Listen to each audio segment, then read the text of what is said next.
Bismillahirrahmanirrahim.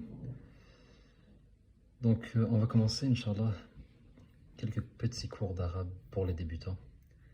Et bien sûr, on est obligé de commencer par l'alphabet, en sachant que il y a en arabe 28 lettres. Certains mentionnent 29, mais on va voir pourquoi. Une légère différence. Donc, on pourrait dire 28 ou 29, et on ne se trompe pas. On va donc maintenant les énumérer, on va les écrire, on va les nommer, et par la suite, il faudra les apprendre par cœur. Donc ça, c'est la leçon numéro 1. La leçon numéro 1 qui consiste à nommer les lettres arabes, et les reconnaître.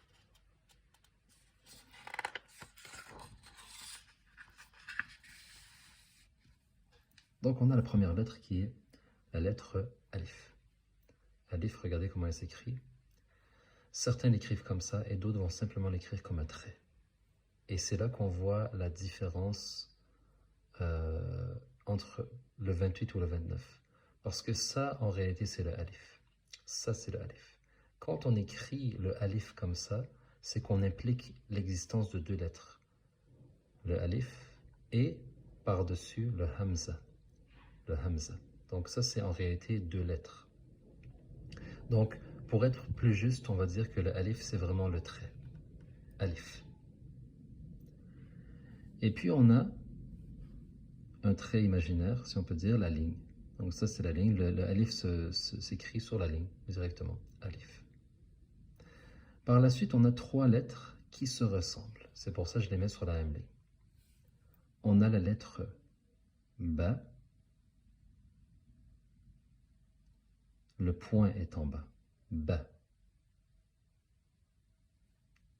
Donc ici, on a dit la lettre Alif. J'écris Alif. Maintenant, la lettre Ba.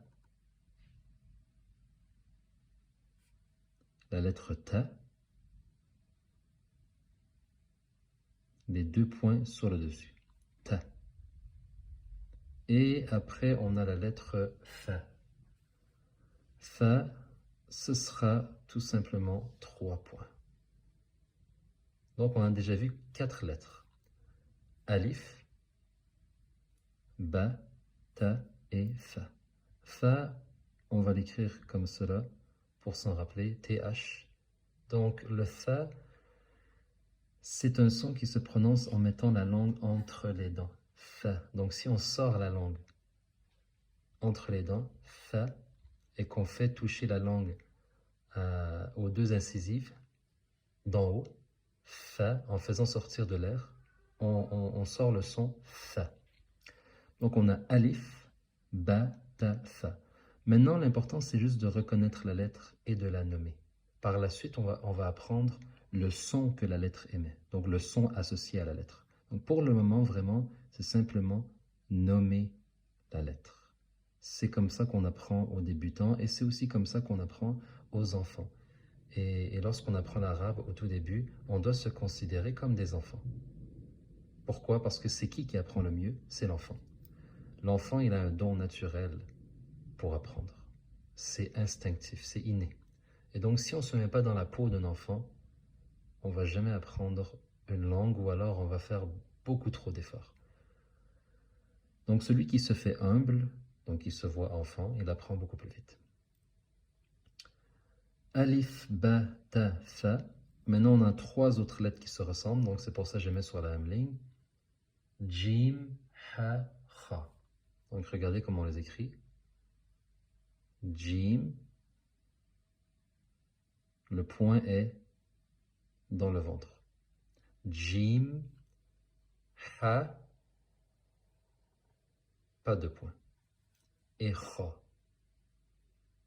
Le Kha, le point, il est sur le dessus. Donc, on répète Jim. Donc, certains écrivent comme ça. Regardez bien. Mais si je lis ça, ça fait penser à Jim. Jim. En réalité, il y a un léger... C'est juste pour le rappel. Il n'y a pas vraiment de D devant, mais ça fait un léger Jim. Jim. C'est un peu appuyé. Le J, il est appuyé. Jim. Jim. ha, on l'écrit souvent comme ça, en translittération, on souligne le H. Pourquoi? Parce que c'est un H qui n'est pas comme de l'air qui sort, mais il est plutôt appuyé. C'est un H appuyé. Ha. Comme quand les enfants, justement, quand ils boivent après s'être désaltérés, après avoir bu un verre d'eau ou un verre de limonade, ils vont faire ah. Donc c'est ce de la gorge. Ha. Et finalement le kha. Le kha qui est analogue au kha de l'espagnol. Kha.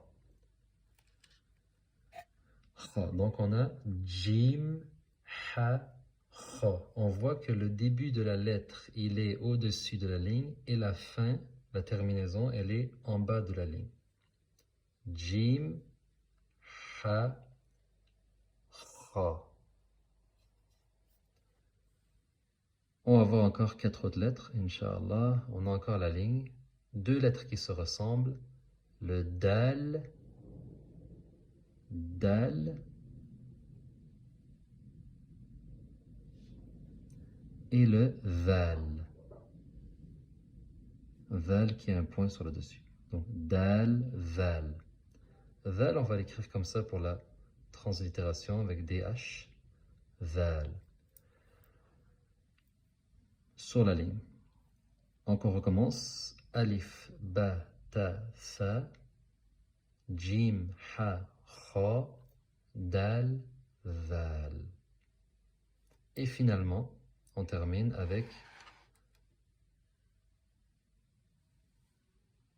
le ra. Donc on voit que le début du ra, il est au-dessus de la ligne et ça descend. Donc c'est comme une ligne un peu en oblique. Ra et zay. Zay à un point. Ra, zay. Et ici, c'est pas le ra qu'on connaît en français. C'est pas le R du français, mais c'est un ra. On peut le trouver lorsqu'on essaie de faire rouler la langue juste derrière les incisives en haut, sur le palais. Rrr, comme le bruit d'un moteur. Rrr. Donc ça, c'est le ra. Mais il ne faut pas faire justement doubler la lettre parce que c'est comme si on met plusieurs ra, un à la suite de l'autre. Mais il faut trouver le point d'appui du ra et puis dire ra. Quant au zay, eh bien le zay, ou certains disent za ou zay, c'est comme vous voulez. C'est le Z qu'on connaît en français, Z, le son Z. Donc on recommence, on a Alif, Ba, Ta, Fa, Jim, Ha, Kha, Dal, Val, Ra, Zay. Donc on en a combien? 1, 2, 3, 4, 5, 6, 7, 8, 9, 10, 11. Donc on va essayer de faire des vidéos qui sont en dessous de 10 minutes. Maintenant, l'objectif, c'est de quoi? C'est de reconnaître les lettres. Le devoir numéro 1, c'est donc, lorsque vous voyez cette lettre, vous dites alif. Vous voyez cette lettre, vous dites ba. Vous voyez cette lettre, vous dites ta. Ainsi de suite. Fa, jim, ha, kha, dal, val, ra, zay, walhamdulillahi rabbil alamin. Tout en sachant qu'après l'apprentissage des lettres, on va voir les sons qui sont associés, et puis on va voir les lettres dans leur forme du début du mot, milieu et fin. Et par la suite, on pourra faire la formation des mots. Donc une lettre associée à une autre, fait un mot. Et c'est la base du langage arabe. Walhamdulillahi rabbil alamin, les louanges sont au Seigneur.